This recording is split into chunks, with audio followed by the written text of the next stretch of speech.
आज की क्लास में न्यू चैप्टर स्टार्ट कर रहे हैं हम लोग। आपके लिए भी नया है, नया ही बोल सकते हैं क्योंकि 10th पढ़ा हुआ काफी टाइम हो गया आप लोगों को। तो बहुत ध्यान से अगर इसको देखेंगे तो हमारे पास चैप्टर क्या है। Chapter name is digestion and absorption. ठीक है। अब ये भी नहीं है कि ये डाइजेशन वर्ड जो है सिर्फ एक सिंगल आपको इसी चैप्टर में, दैट इज चैप्टर 16 जो आपकी बुक का है, उसी में आपको देखने को मिल रहा है। जब डाइजेशन वर्ड की बात हम करते हैं तो ये कैटालिसिस के टर्म में भी कई जगह पे आता है। डाइजेशन डाइजेशन हम लोग बहुत बोलते हैं। ठीक है। सबसे पहली बात जो आपको यहाँ पे ध्यान रखनी है, अगर डाइजेशन हुआ आपको यहाँ पे आपका डाइजेस्टिव सिस्टम दिख रहा है। What is this? Your digestive system. ठीक है, इसमें कोई नई बात नहीं है, सिंपल सी बात है जो आप जानते हैं ऑलरेडी।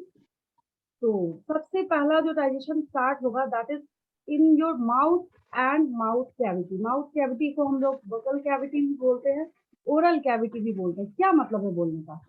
बोलने का ये मतलब है कि अगर एक फूड पार्टिकल को आपने इंगल्फ किया, आपने अपने माउथ में लिया, ठीक है, उसके बाद उसका काम क्या है, उसको इस ईसोफेगस से होते हुए ये गया गया गया गया, जाता जाता ये क्या जाएगा, ये जो पाथवे है आपका। अब अगर कोई स्टूडेंट ऐसा लिखता है कि माउथ से ये जो फूड है वो किधर जाएगा, स्टमक में जाएगा, और ईसोफेगस वो बाद में लिख रहा है, तो ऑब्वियस है कि गलती लिख रहा है वो। ठीक है।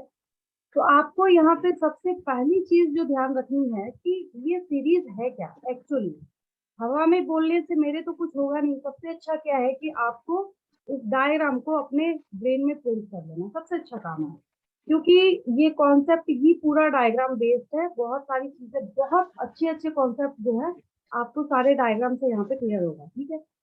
तो सबसे पहले फूड पार्टिकल कहाँ गया? स्टमक में। आपको अभी पता है मैं क्या समझा रही हूँ?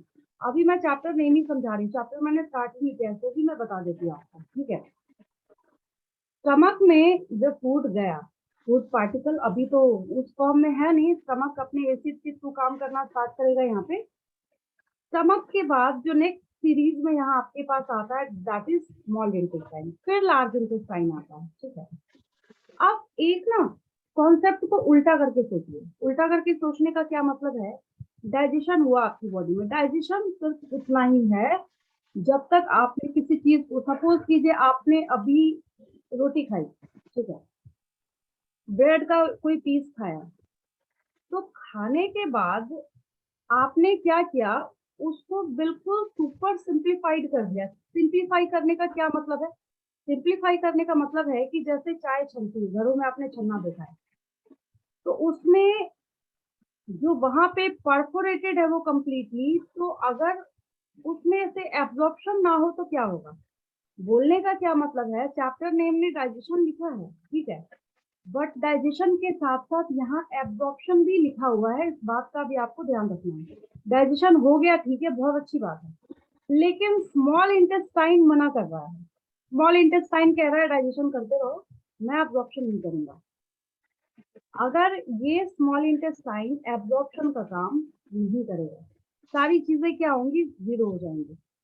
क्योंकि मेन एम क्या है, ये जो आपका स्मॉल इंटेस्टाइन है ये एब्जॉर्प्शन करे, एटलीस्ट ये एब्जॉर्प्शन करने का काम तो करे। अगर ये एब्जॉर्प्शन नहीं करेगा तो जो भी आप डाइजेशन पढ़ रहे हैं या जो भी डाइजेशन का प्रोसेस आपकी बॉडी में हो रहा है सब जीरो है। ठीक है। दूसरी बात, अब हम लोग कोऑर्डिनेशन की बात करते हैं। अगर आप थोड़ा ध्यान देंगे तो आपको पता चलेगा, आपकी क्लास में जो ये ह्यूमन फिजियोलॉजी है इसको इसी सिस्टम से स्टार्ट किया गया है।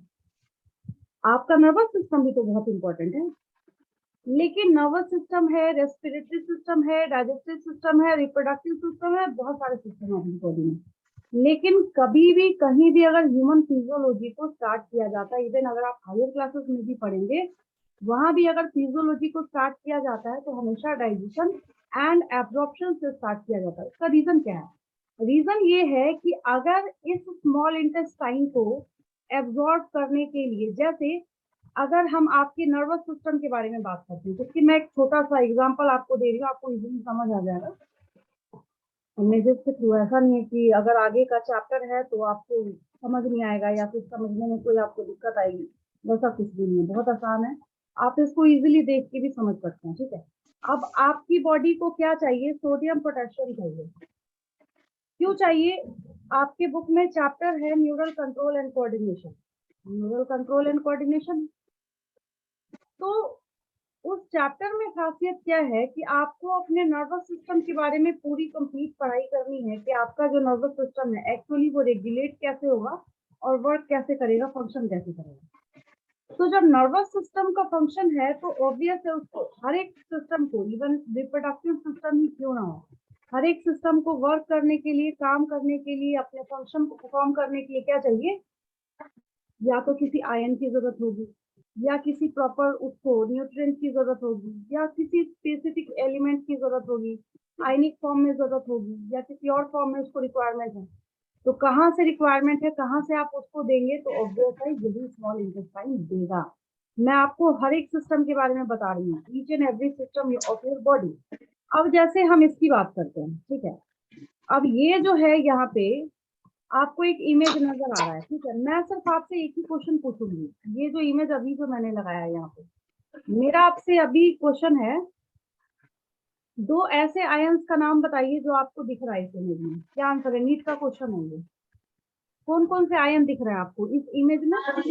Sodium and potassium. Very good, sodium and potassium, बहुत अच्छा। अब नीट का क्वेश्चन क्या है, आप ढूंढेंगे आपको मिल जाएगा।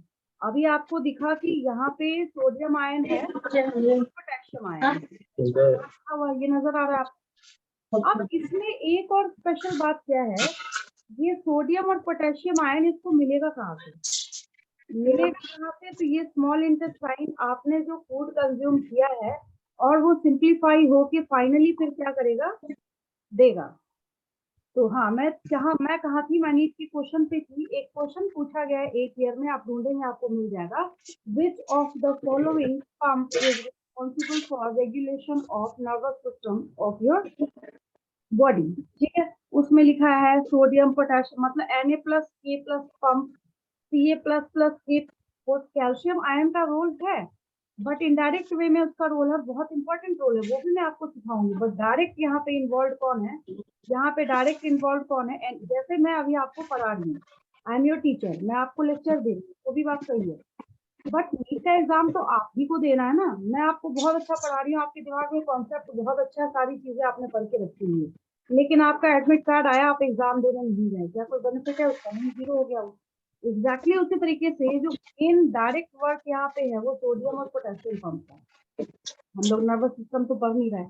फिर यहाँ पे सवाल ये उठता है कि ये मैंने क्यों शो किया, ये डायरेक्ट में आप नमक खाते हैं, NaCl, तो अगर आपने बिल्कुल ही बंद कर दिया सोडियम आयन अपनी बॉडी को देना, तो आपका नर्वस सिस्टम काम करना बंद कर देगा। कर सकता है, नहीं बोल रही मैं कह रही हूँ बंद कर देगा। पोटेशियम आयन के बारे में कई बार मैंने आपको एक्सप्लेनेशन और लेक्चर दे रखा है। अगर आप अपनी बॉडी से पोटेशियम आयन को ओवर कर दीजिएगा, खत्म कर दीजिएगा, तब भी आप कैसे हो जाइएगा? एक कोमा पेशेंट की तरह, कोई वैल्यू नहीं होगी। और अगर पोटेशियम का ओवरडोज हो गया, अगर आपने किसी को पोटेशियम का ओवरडोज इंजेक्ट कर दिया, तो पोटेशियम के ओवरडोज को इंजेक्ट करने से क्या होगा? मैंने आपको कई बार बता रखा है, पेशेंट ही बोल सकते हैं, अगर आपने दे दिया तो पेशेंट ही बन जाएगा। उस ह्यूमन बीइंग को इंस्टेंटली विद इन 5 मिनट्स क्या होगा? हार्ट अटैक आ जाएगा। तो आपको यहाँ पे समझ आ रहा है कि what is the role of your digestive system in your, मतलब आपका जो डाइजेस्टिव सिस्टम है वो प्रॉपर वर्क क्या करता है आपकी बॉडी में। ठीक है, ये हो गया। अब यहाँ पे डाइजेशन एंड एब्जॉर्प्शन, ये दो टर्म जो है मैंने आपको सिखाया है इतने देर से, मैं यही लेक्चर दे रही हूँ, इसके बीच में से बहुत सारे क्वेश्चन भी निकले यहाँ पे, धीरे धीरे देखा आपने, छोटे छोटे क्वेश्चन निकले। अब जब यहाँ पे इस चैप्टर के बारे में हम लोग बात करते हैं, डाइजेशन एंड एब्जॉर्प्शन के बारे में, तो हमेशा किसी भी बुक में अगर आप डाइजेस्टिव सिस्टम की पढ़ाई करेंगे तो एक चीज आप नोटिस करेंगे वहां पे, क्या? डाइजेस्टिव सिस्टम की जब आप पढ़ाई करेंगे तो उसमें हमेशा जो एक्सप्लेनेशन है उसको माउथ से स्टार्ट किया जाता है। कहाँ से स्टार्ट किया जाता है? माउथ से स्टार्ट किया जाता है। अब एक क्वेश्चन जो है जो काफी ज्यादा नीट के एग्जाम में पूछा जाता है कि डाइजेस्टिव सिस्टम इंक्लूड्स, आप ऑप्शन सुन लीजिए। ऑप्शन ए में अगर मैंने आपको दे दिया mouth to anus, alimentary canal, ठीक है। ऑप्शन बी में लिखा है माउथ टू एनस, ये एलिमेंट्री कैनाल ही है, बट नेक्स्ट ऑप्शन में क्या है? ओनली एलिमेंट्री कैनाल, ठीक है। उसके बाद नेक्स्ट आपको क्या लिखा हुआ है, alimentary canal and the glands which are associated with it. अब है तो आसान, बट यहाँ पे क्या हो गया, आप कंफ्यूज हो गए। तो जब कभी भी आपको कोई पूछे कि जो डाइजेस्टिव सिस्टम आपकी बॉडी का है, उस डाइजेस्टिव सिस्टम में आपको क्या बेनिफिट है, या उस डाइजेस्टिव सिस्टम से आप लोग क्या सीख रहे हैं, तो हमेशा आपको एक कौन सी बात याद रखनी है कि डाइजेस्टिव सिस्टम किस किस चीज को इंक्लूड करेगा। तो आप ही के बॉडी के एलिमेंट्री कैनाल को प्लस उसके साथ जो ग्लैंड्स एसोसिएटेड है उसको भी एक साथ हम क्या करेंगे, यहाँ पे इंक्लूड करेंगे। तो इन शॉर्ट ही बस पॉइंट टू पॉइंट हम लोग चल रहे हैं, क्योंकि मैं यही कोशिश करूंगी कि ज्यादा से ज्यादा मैं एक्सप्लेनेशन दे सकूं आपको। जो डायग्राम बेस्ड यहाँ पे होगा, क्वेश्चन टू क्वेश्चन मैं आपको कराती चल रही हूँ, ठीक है। तो यहाँ पे हम लोग लिख लेते हैं द ह्यूमन। अब ऑब्वियस है किसका पढ़ रहे हैं, ह्यूमन का पढ़ रहे हैं तो ह्यूमन का ही लिखेंगे। तो यहाँ पे क्या हो जाएगा, the human digestive system, the human digestive system includes. अब ये इंक्लूड्स मैंने लिख दिया, इसको नीचे कर देती हूँ, इसके साथ इंटरफेयर कर रहा हूँ। क्या क्या इंक्लूड करेगा ये, अब मैंने यहाँ पे क्या कर दिया, डैश कर दिया। और यहाँ पे सबसे पहली चीज जिसके बिना काम ही नहीं चल सकता इसका, एलिमेंट्री कैनाल। सबसे पहला मैंने क्या लिख दिया, एलिमेंट्री कैनाल लिख दिया, ठीक है, ये भी सही है। अब अगर आपको समझना है व्हाट इज एलिमेंट्री कैनाल, तो ये क्या है, माउथ से लेके एनस तक के बीच में जितने हिस्से हैं सबको हम लोग एलिमेंट्री कैनाल के अंदर काउंट करते हैं, ठीक है। तो मैंने यहाँ पे लिख दिया माउथ टू एनस, बस माउथ टू एनस, ये हो गया। अब इसके साथ क्या हम ऐड कर रहे हैं, तो अच्छा एक सवाल है यहाँ पे, एलिमेंट्री कैनाल है आपकी बॉडी के पास, ये दिख रहा है आपको, माउथ से लेके और यहाँ एनस तक है, नजर आ रहा है सारे बच्चों को, ठीक है। लेकिन जो ग्लैंड्स एसोसिएटेड है इसके साथ, जो प्रॉपर क्या करेंगे, हॉर्मोन्स वगैरह का सिक्रीशन करेंगे, एंजाइम्स वगैरह अपना इंपॉर्टेंट रोल प्ले करेंगे यहाँ पे। अगर हम उसको एब्सेंट कर दें तो आपकी बॉडी का डाइजेशन होगा क्या, नहीं होगा, सवाल ही नहीं उठता, भूल जाइए। No ma'am.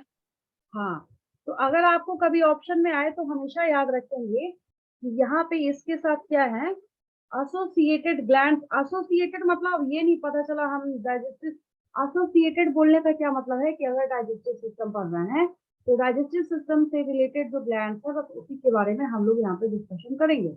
अब एसोसिएटेड बोल रहे हैं और यहाँ पे हम क्या कर रहे हैं, हमने ऐड कर दिया कॉर्पोस्टियम को, तो गलत हो जाए।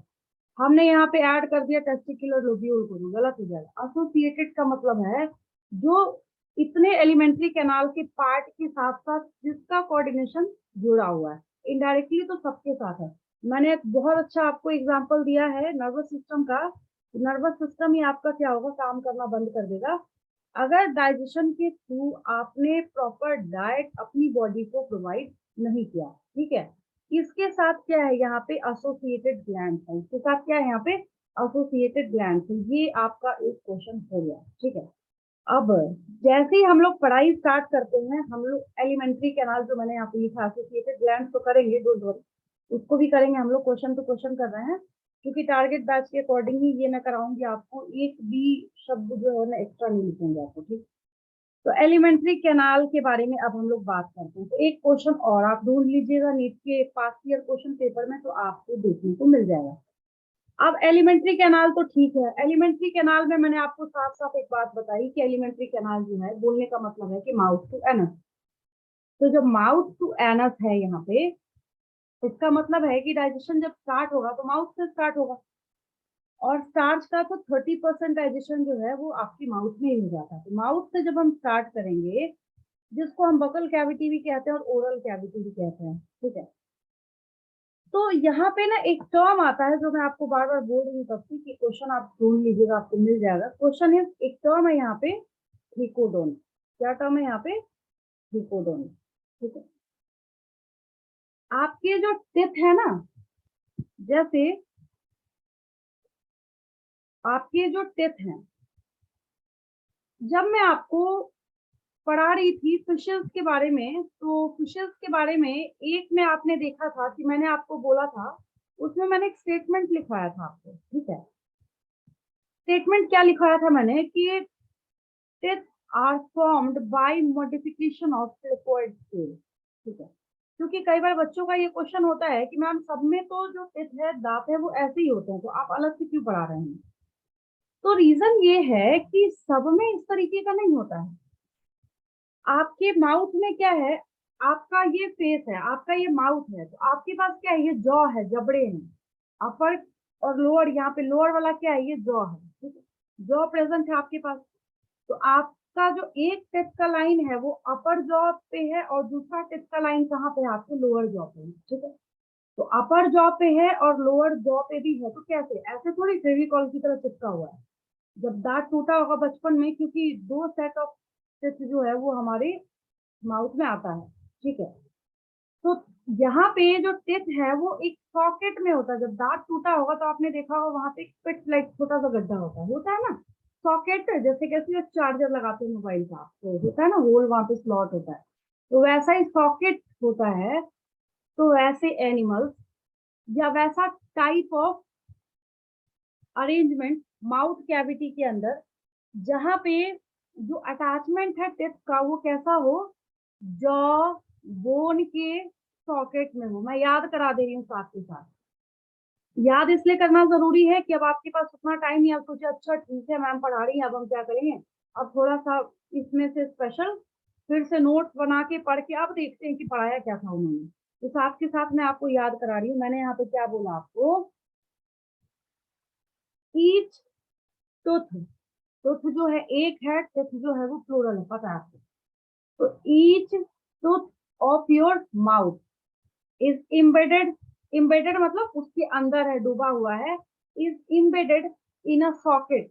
सॉकेट मतलब वैसे स्लॉट की तरह है, इन अ सॉकेट।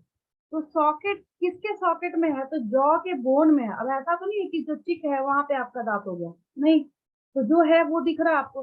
तो मैंने आपको ट्रिकोडोंट याद करा दिया, जिसमें आपको अगर क्वेश्चन पूछा जाता है, क्वेश्चन क्या था, क्वेश्चन ये था कि mention the term for that type of arrangement of teeth in which teeth are embedded in a socket of jawbone, ठीक है।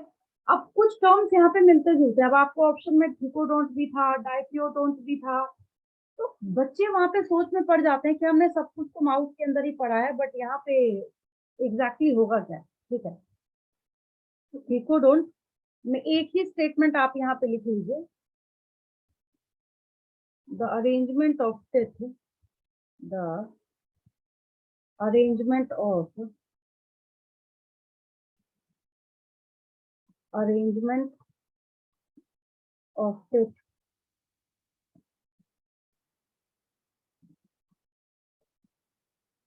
in which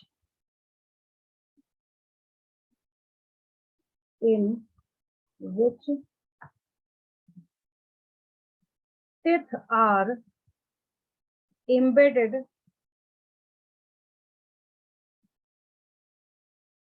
teeth are embedded मतलब उसके अंदर प्रेजेंट होगा, डूबा हुआ होगा, है ना, are embedded in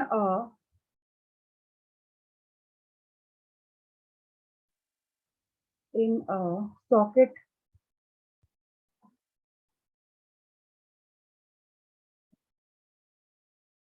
सॉकेट मतलब स्लॉट जैसा कुछ हो तो उसको हम लोग सॉकेट बोलते हैं।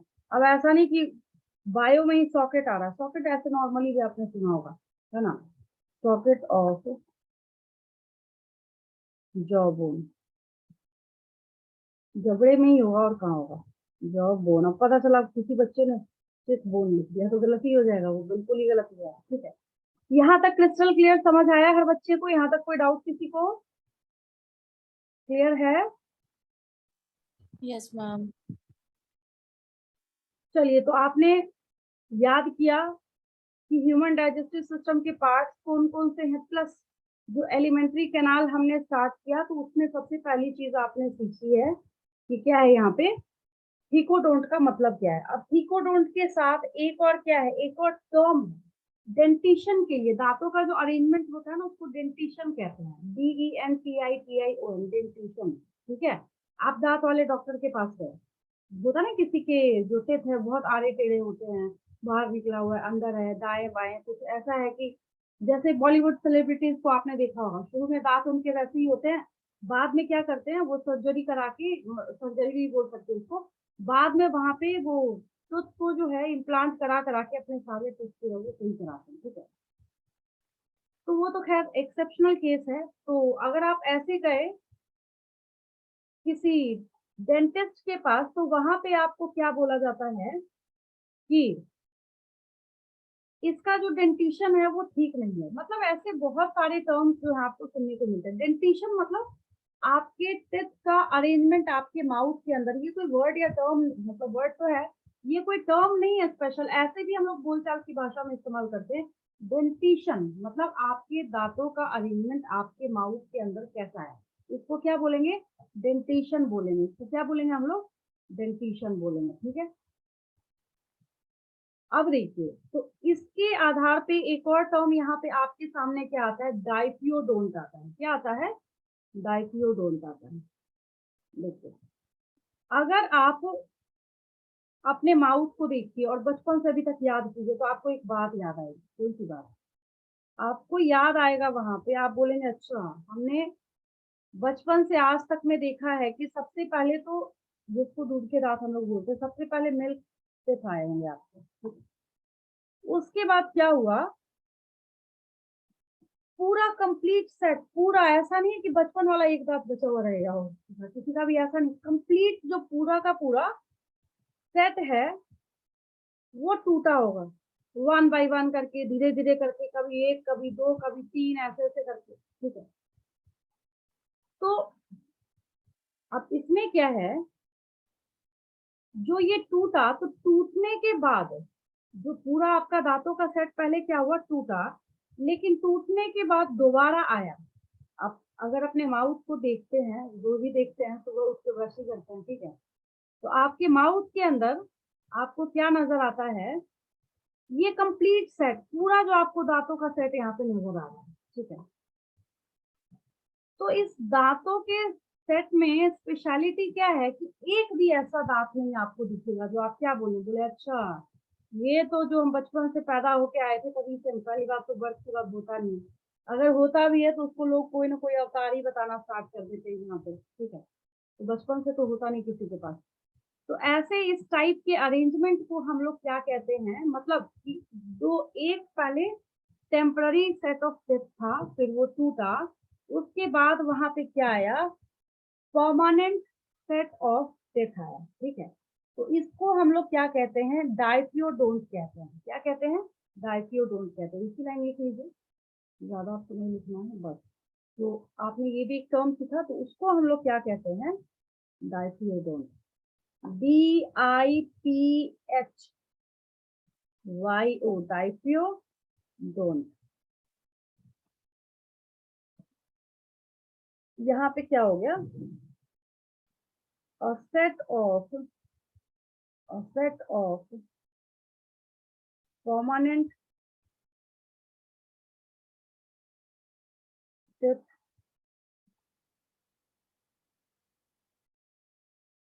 रिप्लेस, किसको रिप्लेस करता है, टेम्पररी वाले जो मिल्क टिथ थे। a set of permanent teeth replace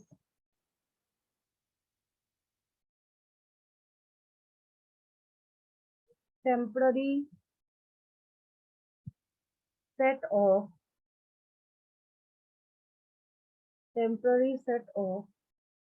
milk teeth। बस हो गया, खत्म। और क्या, ये आपको देख के पहचानना है, ठीक है। तो इसको क्या कहेंगे हम लोग, इस टाइप के डेंटिशन को डाइपियोडोंट।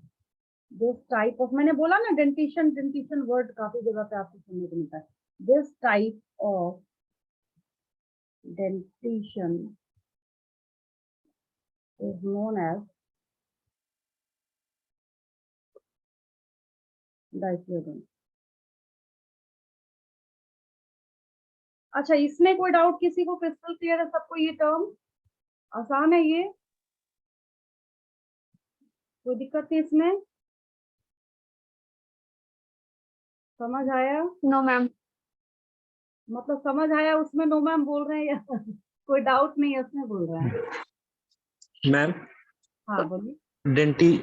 डेंटिशियन को अगर वन लाइन में एक्सप्लेन करें तो क्या कह सकते हैं? Arrangement of teeth in arrangement of mouth. Teeth, arrangement of teeth in your mouth, है ना? बस यही। डेंटिशन हो गया ये। और कोई डाउट? No ma'am.